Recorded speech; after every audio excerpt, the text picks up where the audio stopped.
There is a kind of loneliness that doesn't look like loneliness. It doesn't show up in sad photos. It doesn't appear in dramatic tears. It doesn't translate into obvious phrases like, "I am alone." It hides behind an "I'm fine," behind laughter at the right moments, behind a busy, productive, hectic routine. But when the house gets quiet and your phone stops buzzing, a question echoes in your mind. If I disappeared for a while, who would really miss me? Maybe you've never put that into words, but you've felt it. That feeling of looking at your contact list and not knowing who you could send a truly honest message to. Maybe you know a lot of people, text often, reply to stories. But deep down, you know that nobody really sees the real you. This is not the loneliness of being physically alone. It's the loneliness of realizing that almost no one knows your true version. That if something really good or really bad happened to you today, you'd struggle to decide, who can I be completely honest with about this? A lot of people look at someone who doesn't have friends and judge quickly.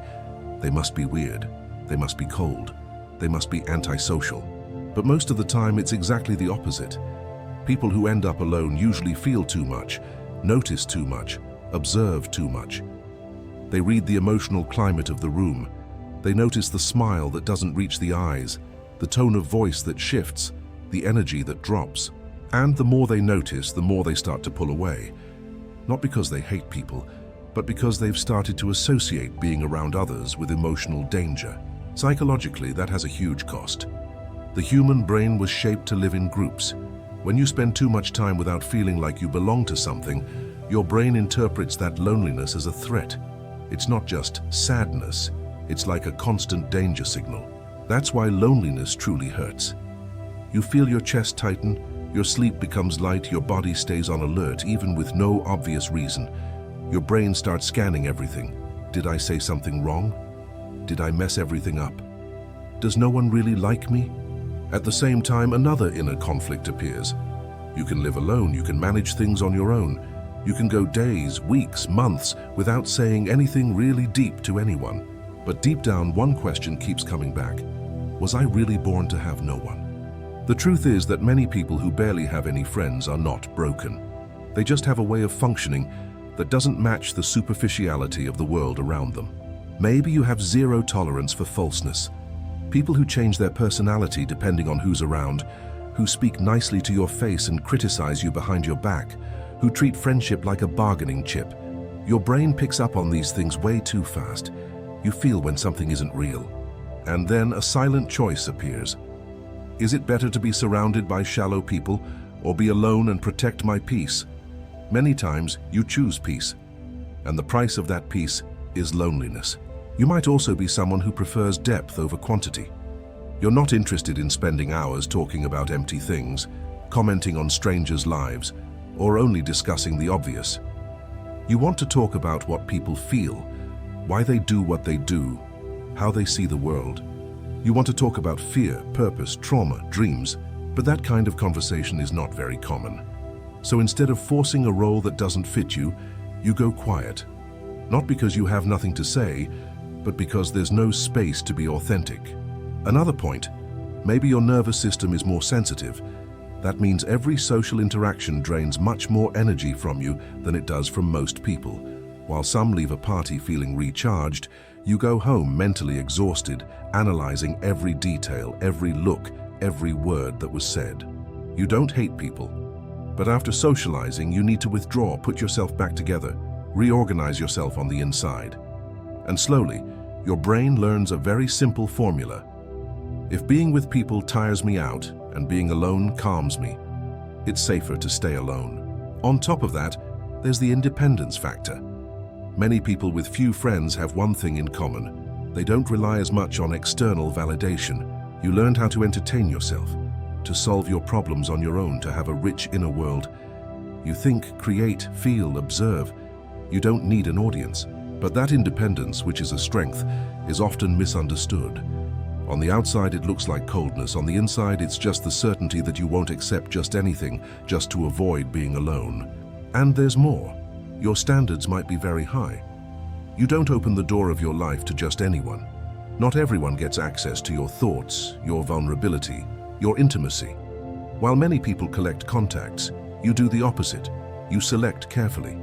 And then comes the unfair label, hard to get close to. When in reality, you're not hard, you're just not cheap. Behind almost every story of someone who has no friends, there's a past that most people don't know about. Maybe you were the one who always gave too much, who listened to everyone's problems, but never really had anyone to truly listen to yours. Maybe you were betrayed by someone you trusted, exposed, ridiculed, replaced, forgotten. And after a few experiences like that, your brain learned a psychological shortcut.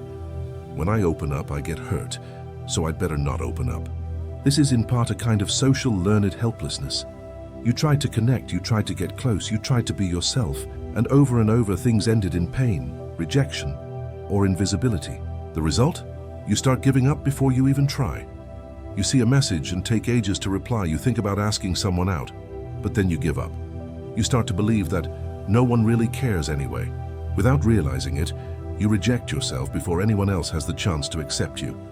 You stay silent before anyone asks to hear you.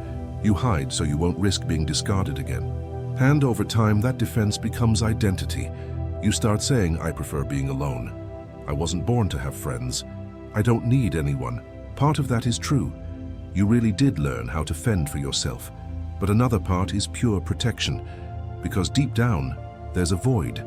Not just the void of loneliness, but the void of not feeling validated by anyone. And long-term loneliness changes everything.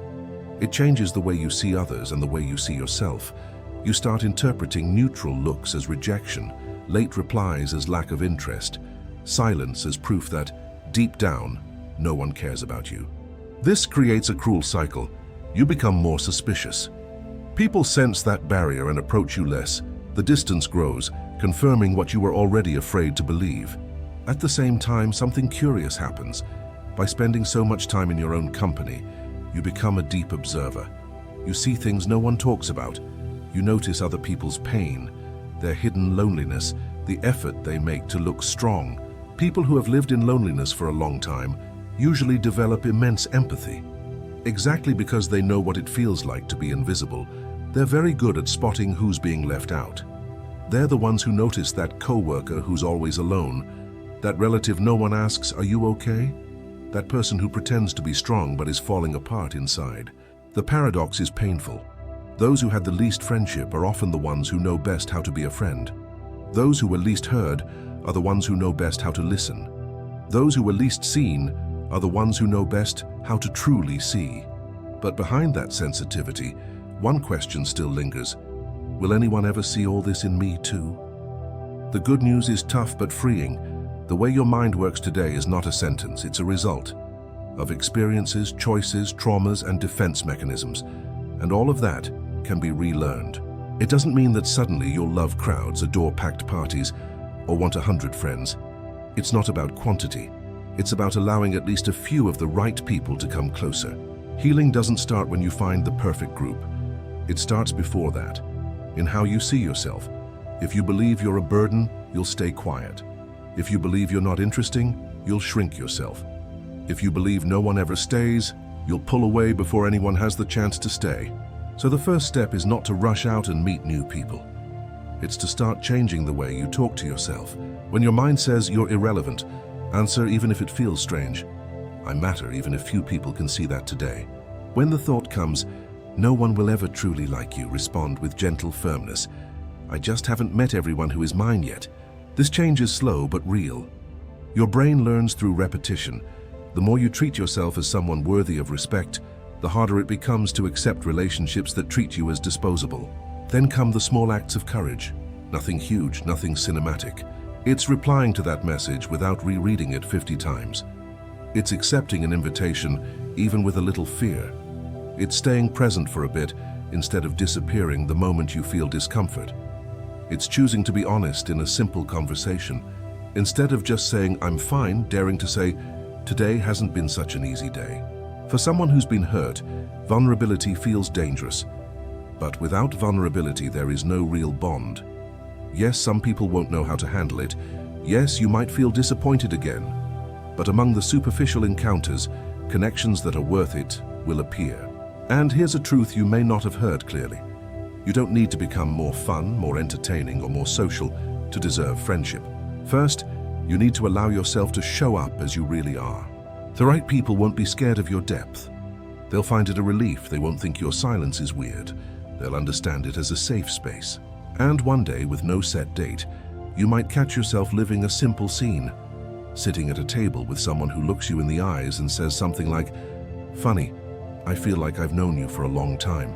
In that moment, maybe everything will make sense.